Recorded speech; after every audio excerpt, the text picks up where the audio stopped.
Hello and welcome back to another video. Today we're going to be taking a look at the 2022 midterm Republican primary elections and analyzing the impact that former President Donald Trump has on these key races.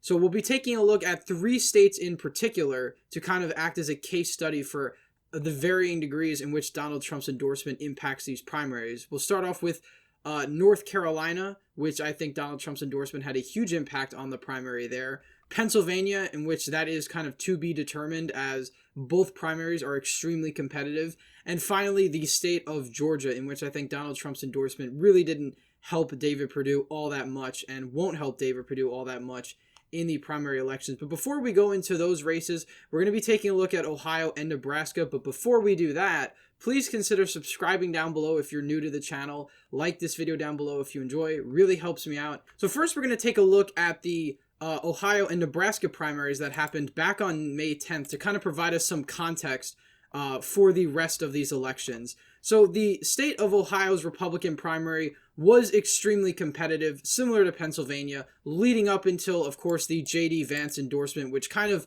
changed the trajectory of the race. So taking a look back at the Republican primary polling, J.D. Vance only had a 3.5% lead in the aggregate of polls up until the election.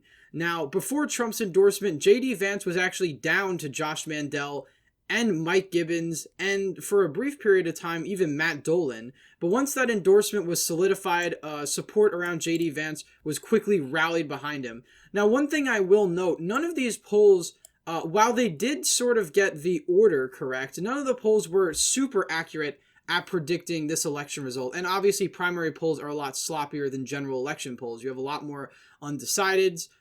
There's also a lot of differences between regional support. You know, if you look at Ohio, Matt Dolan getting a much higher percentage of the vote in these urban areas than he was in these rural areas, where in some of these rural counties he's only getting in the high teens. So that's one major difference between primary elections and general election results. But when we look at the polling, J.D. Vance only had a 3.5% lead. However, because of that, a lot of the undecideds broke for J.D. Vance because of the Trump endorsement. And at the end of the day, J.D. Vance won pretty comfortably by about 9 percentage points over Josh Mandel and Matt Dolan at the end of the day. Matt Dolan, for some reason, had sort of a late surge in the polling, and some people thought that the Trump vote would be split between Mandel and Vance, and Matt Dolan would actually come out the favorite, but at the end of the day, that wasn't close to what happened.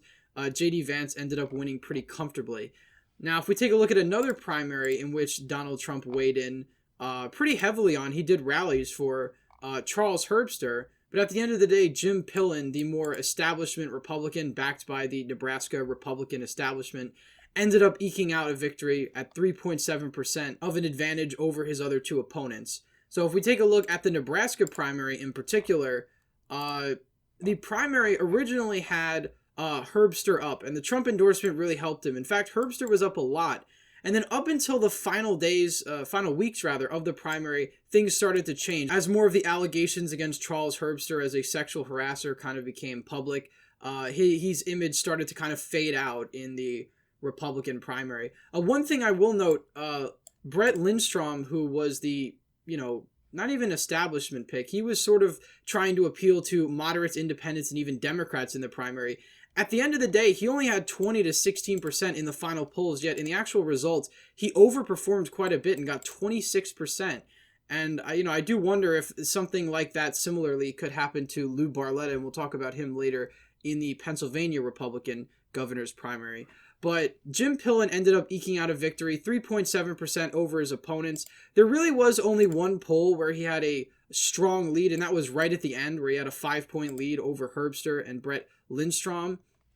And ultimately, he ended up pulling out. This is an example in which Donald Trump's endorsement wasn't enough to help Herbster. Herbster might have otherwise actually have won this primary if it wasn't for the allegations against him. And of course, that really didn't help him, of course, with the broader electorate. Although there was 30% of Republican voters that still backed him as Trump's pick and seeing him as the most conservative option. But Jim Pillen is still a very conservative Republican. He just didn't have the backing of Donald Trump. So in Nebraska, Donald Trump's endorsement certainly got Herbster as far as he was, but ultimately wasn't enough to get him over the finish line. But I still think it's a testament to how strong Trump's endorsement actually is in these kind of open primary elections. If we go on now to the state of North Carolina, this is a state where I think Donald Trump's endorsement will have a big impact tomorrow. That's a primary election we'll be following tomorrow on the live stream, so make sure you tune in for that. We'll probably be doing it around 7 or 8 o'clock, depending on when polls close. I'll post updates on the community tab. But if we take a look at the polling in this election, Ted Budd is up by 18 points over Pat McCrory, who originally was the favorite. He was the favorite by a lot. Ted Budd in the early polls was only getting single digits, and granted, he wasn't really well known at the time. The more he became well known, the more traction he would get. He started to rise above Pat McCrory. Again, the former Republican governor, pretty widely known name in Republican circles, especially in North Carolina, and ultimately he ended up pulling out as the favorite. Now, one thing I will note is that Donald Trump, there's two things in which I think are huge factors in Donald Trump's endorsement. One, of course, is loyalty. Undying loyalty to Donald Trump is one of the key components of getting a Trump endorsement. And two is the ability to win. Now, Ted Budd was sort of competitive against Pat McCrory, but in some of these early polls, he's down by quite a lot, especially early on. I don't know exactly when Donald Trump endorsed Ted Budd. I think it was pretty early on, actually, in this primary. And it wasn't until about March, late March, that the tide really began to turn for Ted Budd. So I think it's interesting that Ted Budd wasn't exactly in a position to win this primary early on. In fact, Pat McCrory kind of was a shoo-in for the nomination, but Donald Trump's endorsement really put him out ahead. And it didn't seem like electability really was a factor in this endorsement for Trump. It really was more so which candidate Donald Trump thought would be the best to support him, in upcoming political endeavors. Now, if we take a look at Pennsylvania, this is obviously a state I've been talking a whole lot about because it's one of the most competitive primaries tomorrow, if not the most competitive, and honestly a really high-stakes primary, because I really believe that whoever the nominee is on the Republican side, whichever candidate that is, really will determine how well the Republicans do in the state of Pennsylvania. I certainly think there's some nominees that are a lot weaker than others, despite having a lot of popularity with the base at large. And I ultimately think that these results really will indicate how Republicans are going to do in Pennsylvania in November.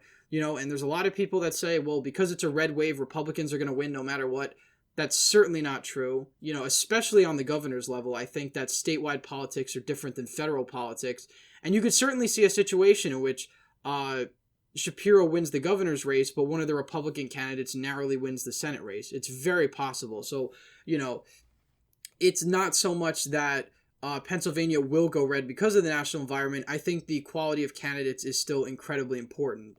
So if we take a look at the polling in the Pennsylvania Republican primary, Dr. Oz was in a very competitive position from the very beginning. As soon as he announced he was leading. But then we had a long stretch of time where David McCormick, which is much more of a Romney-Bush type of Republican, leading in a lot of these polls, with Oz in some cases even down by like 7 points in this poll from April. But eventually when Donald Trump endorsed Dr. Oz, he started to take a lead. But there was also a detriment in this as well because Kathy Barnett, who is more of the grassroots Republican candidate, started to surge as a result of this because, Dr. Oz, like McCormick, has a lot of liberal positions in his past, isn't exactly a party purist, had a lot of nuanced positions on, guns, abortion, things like that. And ultimately that really is hurting Dr. Oz in this primary. I think if Dr. Oz was, had a conservative record going further back, that you wouldn't really see this sort of resistance to him. And, Kathy Barnett, while she's very popular at the base, I think would have a much tougher time winning any general election than somebody like Dr. Oz. And of course, there's drawbacks and advantages to either candidate in this race. But I think if Dr. Oz does win the primary tomorrow, and I'll release my official predictions tomorrow morning, if he does win the primary tomorrow, I think it's solely due to the fact that he has Donald Trump's endorsement. Obviously, name recognition is a huge thing, but if Donald Trump had stayed out of this primary, you'd probably have either David McCormick or Kathy Barnett end up winning this primary. So it's very evident that Donald Trump's endorsement will play a decent role in this primary. Now, another primary that Donald Trump's endorsement is likely to play a giant role in is the governor's primary. The two main Republican contenders in the governor's primary are Doug Mastriano and Lou Barletta. So Originally, Lou Barletta was sort of the favorite to win the Republican primary. Going back into early polling, as early April,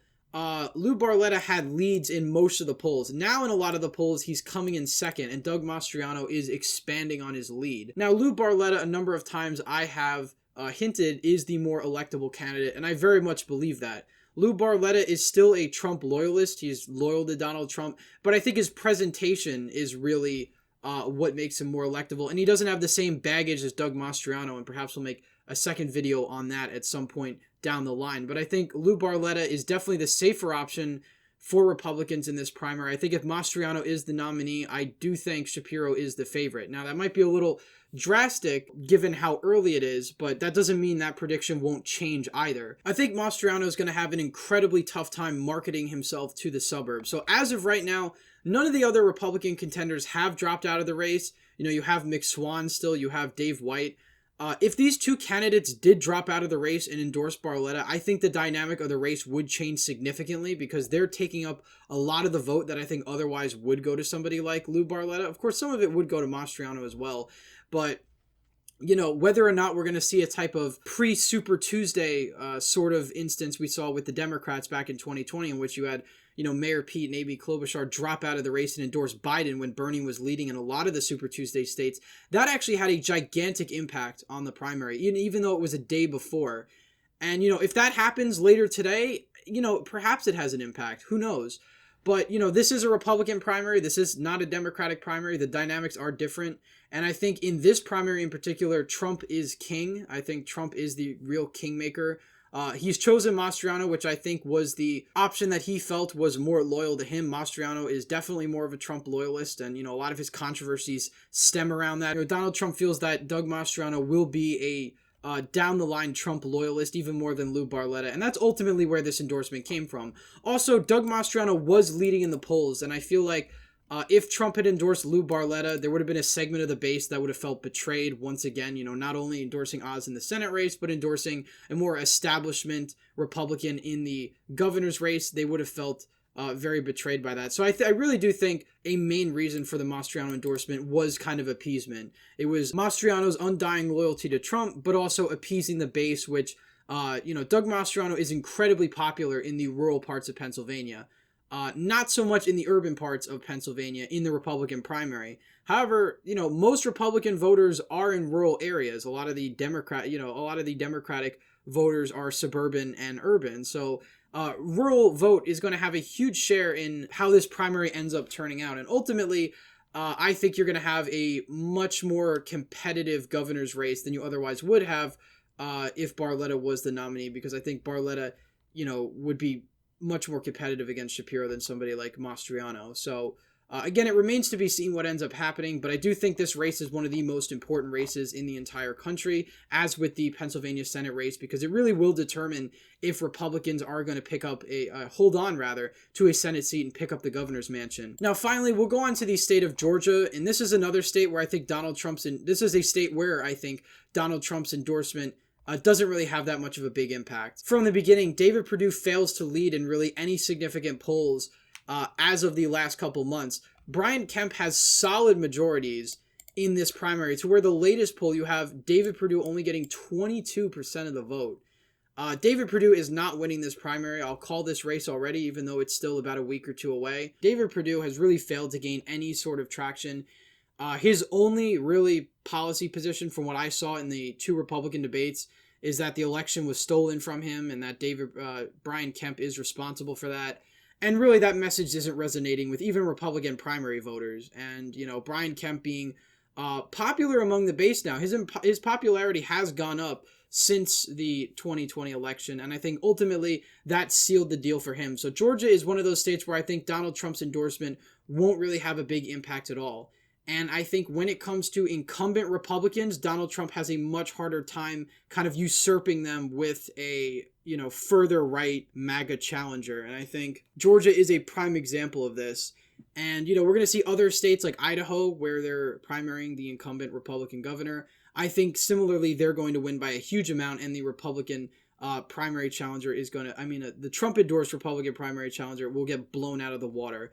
So I think ultimately when it comes to Trump's endorsement, there's a few factors that have to be taken into consideration, whether it's an open seat or not, how conservative the incumbent is. Obviously, if you have a Murkowski-like incumbent, even though she's widely well known and even somewhat popular in the state of Alaska, given that she's a much more liberal Republican, kind of is, red meat to the base to come out and vote for a more conservative challenger. And of course, the quality of the candidates. I don't really think David Perdue is a good candidate. He's a pretty poor campaigner. He doesn't really, energize the Republican base. He's not I think even Vernon Jones would do a little bit better in a primary than David Perdue, since I guess he at least gets the enthusiasm of the Republican base, but really he wasn't polling too great either. He was polling against ahead of David Perdue in the first poll, but that was back in August of 2021. And I think ultimately, Kemp is going to end up being the colossal favorite going into this primary. And I think we're going to avoid a runoff in Georgia for certain. I think he's going to get over 50% in the first round. So anyway, guys, that's it for today's video. It really depends when it comes to Donald Trump how much of an impact he has on those various factors. But I think going ahead to the primary schedule, to tomorrow's primaries, I'll be releasing my official predictions for tomorrow's elections tomorrow morning, and we'll be live streaming tomorrow evening. I'll post updates in the community tab, and I'll have an official time in tomorrow's video to watch the live stream. So please join us tomorrow. We'll be live streaming the Republican primary election results and the Democratic primary election results. I didn't really cover as much Democratic primaries, solely because they're not really competitive. A lot of the Democrats are running unopposed, or they're leading their primaries by huge margins, like states like Pennsylvania. So I really didn't feel the need to really mention much about them. But anyway, guys, thank you all for watching this video. Please subscribe down below, like this video down below. As always, again, thank you all for watching, and I hope to see you in the next one.